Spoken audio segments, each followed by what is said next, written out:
Hello मेरे चांद सितारों, एक बार फिर से स्वागत है आपके अपने प्यारे से यूट्यूब चैनल मोहित पांडे क्लासेस पर। मेरे चांद सितारों, आज एक बहुत ही शानदार वीडियो लेकर हाजिर हैं हम आपके सामने। आज का हमारा टॉपिक है बहुत ही प्यारा टॉपिक, चालक की धारिता।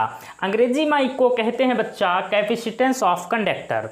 तो मेरे प्यारे साथियों, भाइयों और बहनों, बहुत ध्यान से पढ़िएगा, बहुत मज़ा आने वाला है।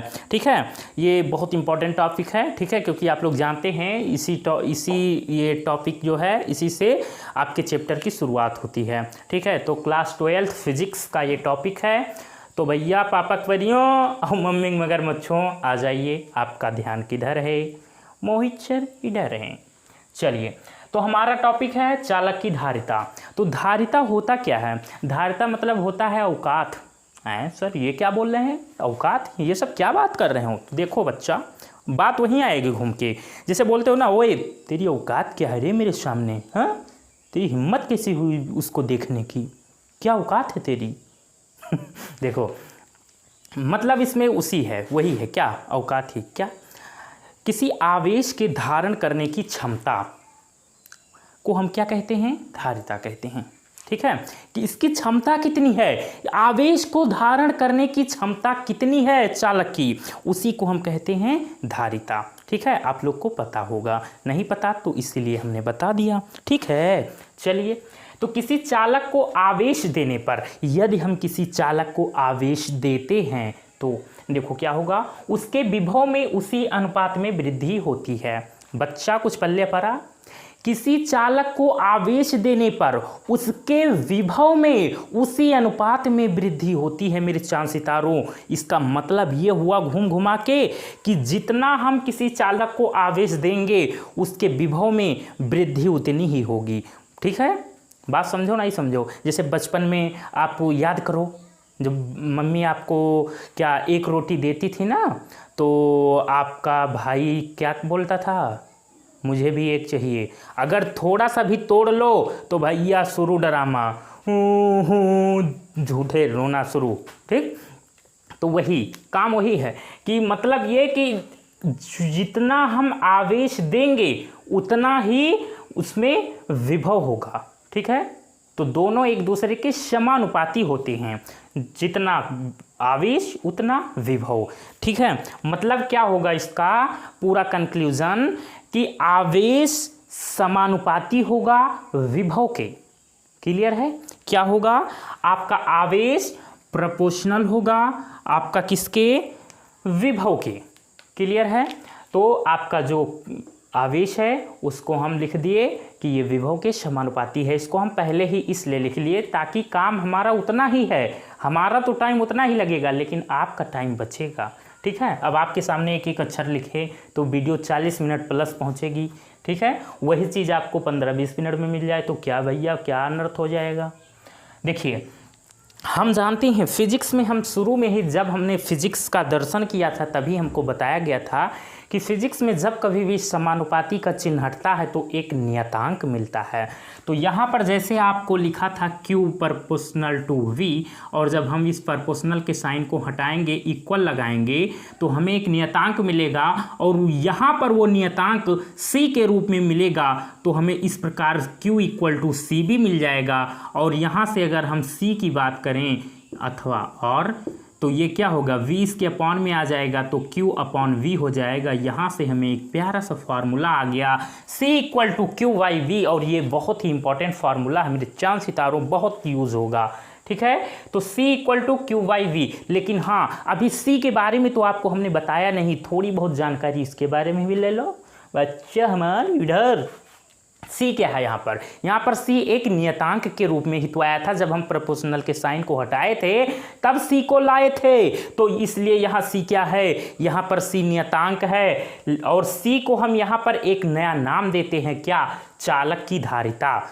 तो C क्या है? आपकी धारिता है। ओके, आप देखो, अगर हम यहाँ से अगर हम C की डिफिनीसन, अगर हम धारिता की अगर डिफिनीसन की बात करें कैसे बना सकते हैं, तो क्या होगा कि अगर हम यहाँ पर विभव V को अगर हम 1 वोल्ट मान लें, विभव को अगर हम 1 वोल्ट मान लें, if V equal to 1 volt, then क्या होगा बच्चा? देन हो जाएगा C equal to Q upon 1 means C equal to Q. C हमारा क्यू के इक्वल हो जाएगा। मतलब अगर हम यहाँ से धारिता की परिभाषा की बात करें तो होगा क्या कि जब हम किसी चालक का विभव 1 वोल्ट से बढ़ाने के लिए, जब हम किसी चालक के विभव को 1 वोल्ट से बढ़ाने के लिए जो आवेश देना होता है उसी को हम क्या कहते हैं, चालक की धारिता।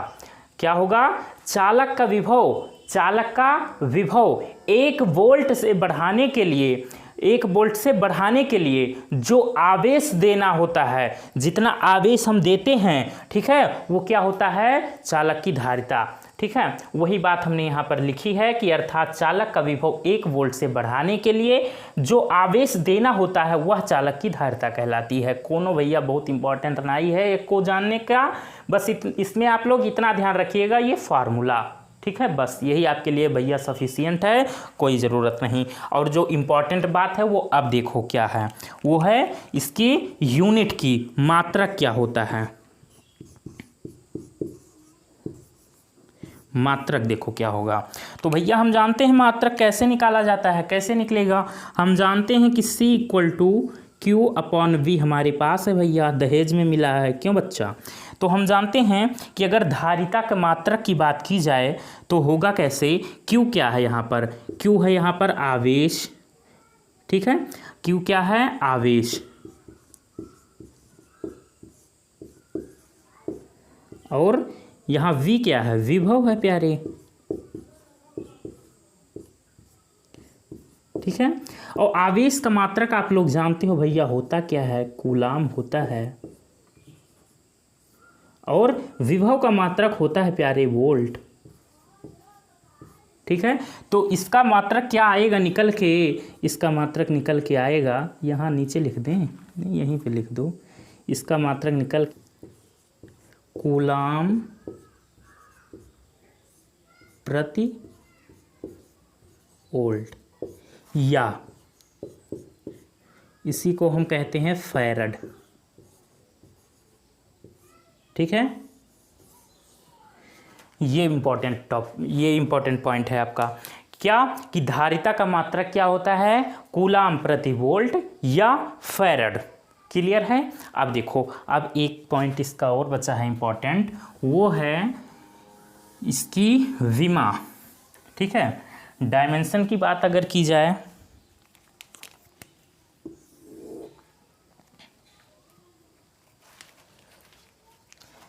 तुझे भूलना तो चाहा लेकिन भुला न पाया, जितना भुला न चाहा तुम उतने याद आए। देखिए धारिता, ये क्या लिखा सर आपने, आप भी कहाँ कहाँ बहक जाती हैं। हमें लिखना क्या था, हमें लिखना था विमा, और हम क्या लिख दिए, हमने लिख दिया धारिता। देखो हमारे पास फार्मूला क्या है बच्चा, C equal to Q upon V, ठीक है। हम धारिता के विमा निकालने जा रहे हैं भैया, क्या निकालने जा रहे हैं, धारिता की विमा। देखो C equal to Q by B, Q क्या है यहाँ पे, आवेश ही तो है, तो आवेश है, ठीक है कोई बात नहीं। तो C इक्वल टू क्यू, यहाँ पर हम स्मॉल लेटर का यूज करने जा रहे हैं, कोई दिक्कत नहीं है, चाहे आप कैपिटल में लिखो चाहे स्मॉल में लिखो, लेकिन स्मॉल लिख दिए हैं ताकि अभी एक प्रश्न ना उठे आपके मन में, अभी आपको खुद पता चल जाएगा।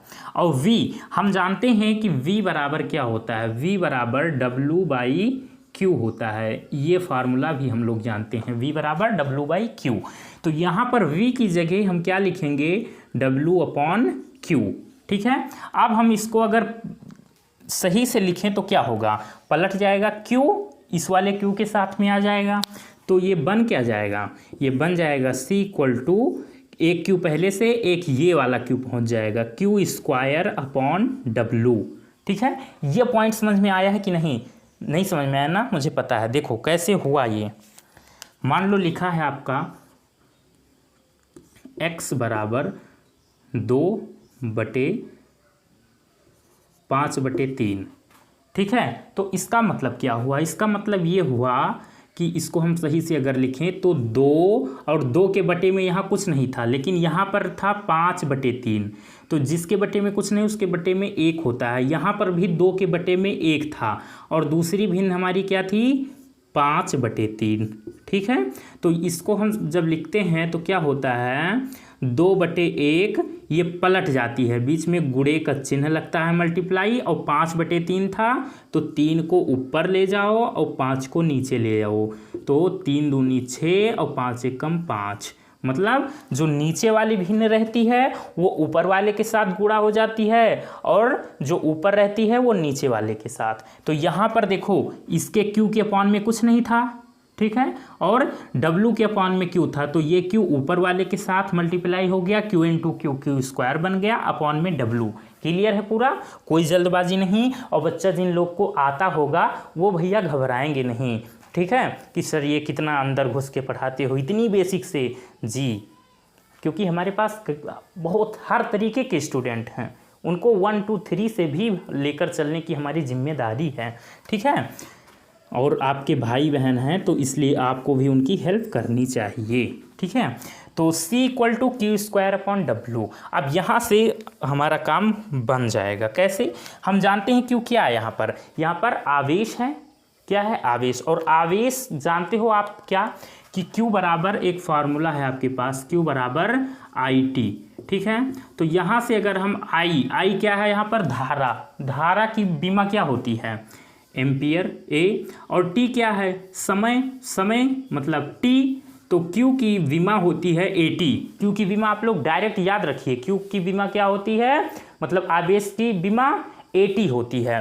तो यहाँ पर Q नहीं है, यहाँ Q स्क्वायर है, तो Q स्क्वायर है तब क्या किया जाए, तब AT 2 बार होगा नहीं होगा, जरूर होगा। तो हम इसको क्या लिख सकते हैं, हम इसको लिख सकते हैं A² T², ठीक है, और अपॉन में W। कार्य की विमा तो सब लोग जानते हैं भैया, क्या होती है ML2 और T-2, यही तो होती है।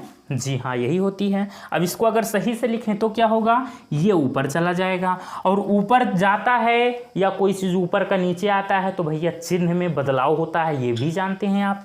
तो होगा क्या, यम ऊपर जाएगा तो क्या हो जाएगा M इनवर्स हो जाएगा, और L ऊपर जाएगा तो L-2 हो जाएगा, और T ऊपर जाएगा तो प्लस का हो जाएगा, और 2 यहाँ पहले से था तो ML2 T4 और A2, ये इसकी विमा होगी। M inverse L-2 T4 A2, ये इसकी विमा आ गई, किसकी, धारिता।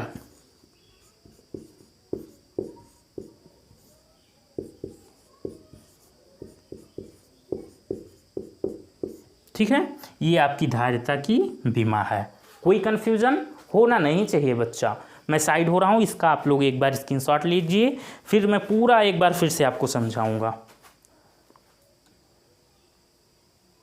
ले लिया, चलिए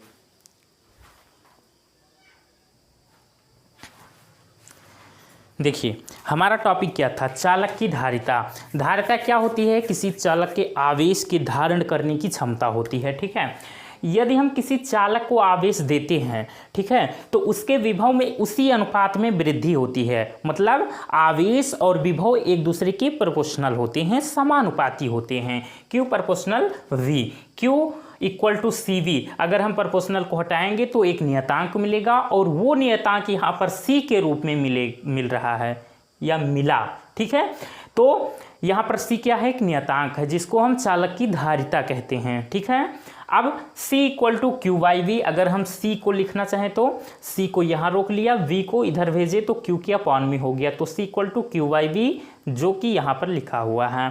फिर हम V मतलब जो विभव था उसको हमने माना कि 1 वोल्ट है, ठीक है। ये क्यों माना, यहाँ पर हम C की परिभाषा की बात करने जा रहे हैं इसलिए। तो अगर हम V को 1 वोल्ट मानेंगे तो 1 वोल्ट मानने पर क्या होगा, C आपका = Q हो जाएगा, जो कि यहाँ पर मिला C = Q। तो मतलब अगर हम यहाँ पर इसकी डिफिनीशन की, धारिता की डिफिनीशन की बात करें तो क्या होगा, अर्थात चालक का विभव 1 वोल्ट से बढ़ाने के लिए 1 वोल्ट से चालक का विभव बढ़ाने के लिए जो आवेश देना होता है वह चालक की धारिता कहलाती है। ठीक है, ये सब इतना इंपॉर्टेंट नहीं है, आप फार्मूला ध्यान रखिएगा। जो इंपॉर्टेंट है पॉइंट ऑफ व्यू एग्जाम वो समझा रहा हूँ आपको। मात्रक का आपको पता होना चाहिए, मात्रक ऑब्जेक्टिव में 1 नंबर में आ जाता है, वैसे भी पता होना चाहिए। C = Q/B से इसका मात्रक कैसे निकाले वो भी मैंने आपको बताया। रटने के लिए कुछ मैंने नहीं बोला है, कुछ भी नहीं रटना है आपको। C = Q/B, Q क्या है आवेश, B क्या है विभव। तो आवेश का मात्रक आप लोग बचपन से पढ़ते आ रहे हैं, क्या होता है कूलाम। विभव का मात्रक वोल्ट, सब लोग जानते हैं। अब कूलाम बटे वोल्ट या कूलाम प्रति वोल्ट, या कह मतलब है बच्चा हमार, और इसी को हम कहते हैं फैरड। ठीक है, तो आवेश का मात्रक कूलाम प्रति वोल्ट या फैरड होता है। अब इसकी अगर डायमेंशन, अगर इसकी हम बीमा की बात करें तो कैसे निकाला वो भी मैंने आपको बताया। M 1 L-2 T4A2 इसकी बीमा निकल के आई आपके सामने। तो ये था आज का पूरा हमारा टॉपिक। ओके, क्लियर है एकदम। तो मेरे चांद सितारों, आज का वीडियो आप लोग को कैसा लगा? अगर अच्छा लगा हो तो प्लीज़ वीडियो को लाइक कीजिएगा, और अगर पहली बार चैनल पर आए हैं तो चैनल को सब्सक्राइब ज़रूर कीजिएगा। ऐसे ही वीडियो हम आपको देते रहेंगे, कोई दिक्कत नहीं, मज़े के साथ पढ़िए। आपको जो भी टॉपिक फिजिक्स में समझ में ना आ रहा हो, भैया धुआं कर रहा हो, सर के ऊपर से जा रहा हो, आप लोग कमेंट करके बता देना कि सर ये टॉपिक चाहिए। ठीक है, उसके बाद उस टॉपिक का वीडियो आपको जल्द से जल्द प्रोवाइड करने की कोशिश करूँगा, और उस टॉपिक से मोहब्बत कराने की जिम्मेदारी मेरी है। ओके, तो मिलेंगे एक नए वीडियो में। Bye bye, see you.